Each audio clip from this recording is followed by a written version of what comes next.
Social media వ్యవహారాలకు సంబంధించి కేసులు వరుసపెట్టి పెడుతున్నటువంటి నేపథ్యంలో ఎప్పుడు పెడుతున్నారో ఎవరి మీద పెట్టారో తెలియట్లేదు. తెలిస్తే వాళ్ళని కాపాడుకోవడం ఎట్లా అనేది ప్లాన్ చేయొచ్చు. తెలియకపోవడంతో ఎత్తుకెళ్తున్నారు. కానీ ఇప్పుడు కోర్టులో ఇబ్బంది తలెత్తుతోంది కాబట్టి కంపల్సరీగా ఎవరి మీద కేసు పెడుతున్నారు నోటీస్ ఇవ్వాలన్నటువంటి కాన్సెప్ట్ వచ్చేటప్పటికి వాళ్ళని కాపాడేందుకు ఒక మార్గం ఏంటంటే పోలీసులు పట్టుకెళ్ళాక తీసుకొస్తే కొట్టి ఆ తర్వాత కోర్టుకి తీసుకొస్తారు. అలా కాకుండా కోర్టుకి ముందే కనుక వాళ్ళే వచ్చేసి కోర్టులో సరెండర్ అయిపోతే ఆ తర్వాతన వాళ్ళని కొట్టడానికి వీలుండదు, డైరెక్ట్గా జైలుకి ఆ తర్వాతన బెయిల్ మీద రావచ్చు అన్నటువంటిది వైఎస్ఆర్ కాంగ్రెస్ పార్టీ వేసిన ఎత్తుగడ. ఇందులో భాగంగా ఒక శ్రీను నాయక్ అనేటటువంటి వ్యక్తికి సంబంధించి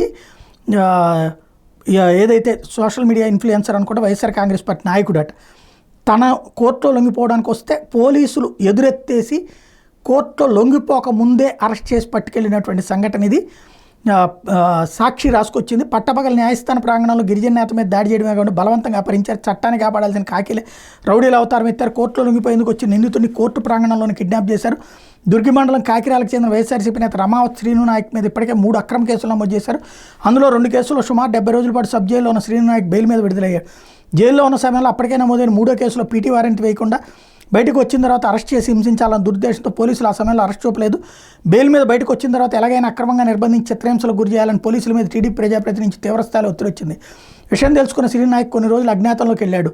కుటుంబ సభ్యులు సన్నిహితులను పోలీసులు వేధింపులకు గురి చేస్తుండడం శ్రీ నాయక్ కోర్టులో లొంగిపోయేందుకు మంగళవారం మాచర్ల న్యాయస్థానం వద్దకు చేరుకున్నారు.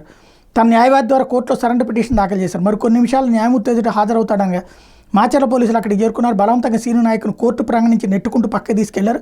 గమనించిన అతని తరపు న్యాయవాది రామ్ నాయక్ అడ్డుకోబోయాడు. అయినప్పటికీ పోలీసులు చొక్కా జించి దాడికి పాల్పడ్డారు.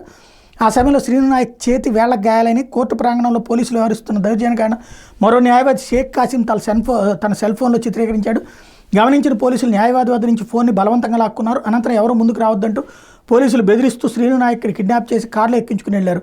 ఆ తర్వాత న్యాయవాది రామానాయక్ జరిగిన ఘటన న్యాయమూర్తికి లిఖితపూర్వకంగా ఫిర్యాదు చేశారు. లొంగిపోయేందుకు వచ్చిన తమ క్లయింట్ను పోలీసులు బలవంతంగా అపహరించడంతో పాటు తన పట్ల దురుసుగా ప్రవర్తించి విధులకు ఆటంకం కలిగించారని ఫిర్యాదులో పేర్కొన్నారు.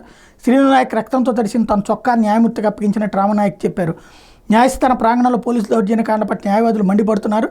పోలీసుల నుంచి తన భర్తకు ప్రాణహాని ఉందని కిడ్నాప్కి గురైన శ్రీను నాయక్ భార్య లక్ష్మీబాయి విలేకరుల ఎదుటి వాపోయింది. కోర్టు ప్రాంగణం నుంచి పోలీసులు బలవంతంగా తీసుకెళ్లిన తర్వాత ఎక్కడ పెట్టారో చెప్పాలన్నారు. చెప్పలేదన్నారు. తన భర్తను చూసేందుకు పోలీస్ స్టేషన్కి వెళ్తే అక్కడా లేడని చెప్పి వెనక పంపారన్నారు.